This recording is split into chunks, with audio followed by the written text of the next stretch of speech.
Hello, Abhishek. Welcome. Thank you for joining us. Thanks, Claudia. Thanks for inviting me. All the way from India. Abhishek, you are the CEO of CoWrks, which is one of India's leading co-working spaces with over 23 centers in 5 cities, 20,000 seats. So we're calling the series the Negotiation in Action series because inevitably with this unprecedented situation, a lot of negotiations are going on, and I'm sure as the CEO of CoWrks, you have your hands pretty busy now with negotiations. Can you tell me a bit more about what's going on the negotiation fronts on your end at the moment? So I think like every business, we are right in the middle of different negotiations. We have negotiations happening with our members. We call our clients members. So obviously all of them are coming to us with different requests. And similarly, we have different negotiations going on with our sort of cost partners, which is largely the developers and landlords from whom we lease space, and also other partners with whom we take different services. I think one of the biggest challenges that we're facing beyond the sort of merits of the situation is really the absence of being able to do this face to face. Maybe that sounds old fashioned, but I think there's a lot of benefit in doing something face to face. There's body language and all of those good techniques that I'm sure you know a lot about. And while Zoom comes close to it, I don't think it's anywhere close to being a good substitute. And also, I think given the fact that everyone's working from home, most times, even when you're doing a Zoom call, you're not actually switching on the video. So it's actually trying to negotiate on a phone call, just because it's on a Wi-Fi network doesn't make it any easier. So to me, the absence of, the face-to-face interaction and being able to judge one's body language is one of the challenges that I'm facing. The other challenge, which I think is not, again, unique to us or to me, is just that the boundaries are so vague, right? I think in most negotiations, you know what the rules of the game are, what the sort of outer boundary is, what you want to give, not give, etc. I don't think anybody knows in this situation what's really going on. And I think that's what makes the whole paradigm of negotiating in this situation even harder.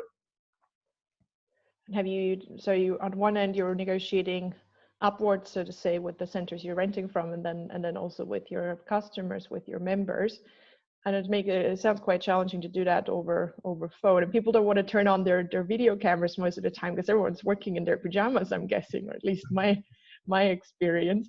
Have you found some ways of how to deal with the current challenges? What's your best practice for dealing with these right now?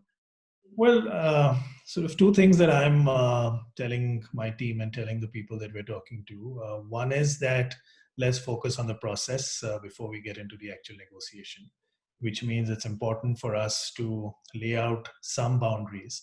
And the important part of that is telling everyone that, look, we all need to negotiate with the same set of facts and the same set of information, right?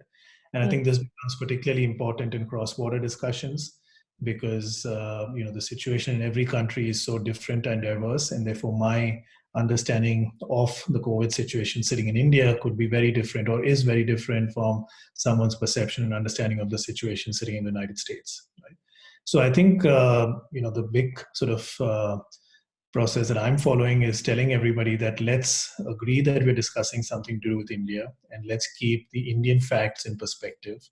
Let's make sure that we understand fully and agree upon what the lockdown orders say, and therefore what the consequences are. So that's one thing that we're following.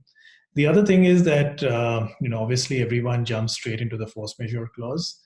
And I think we're trying to say that while obviously that's written in the contract and it's not something that we can wish away, if we truly want to negotiate, then we need to go beyond that clause, right? Because if the only focus of the whole discussion and negotiation is going to be on that one force majeure clause, then I don't think there's much room to really negotiate, because it's only then an interpretation of how that clause is written out in the agreement.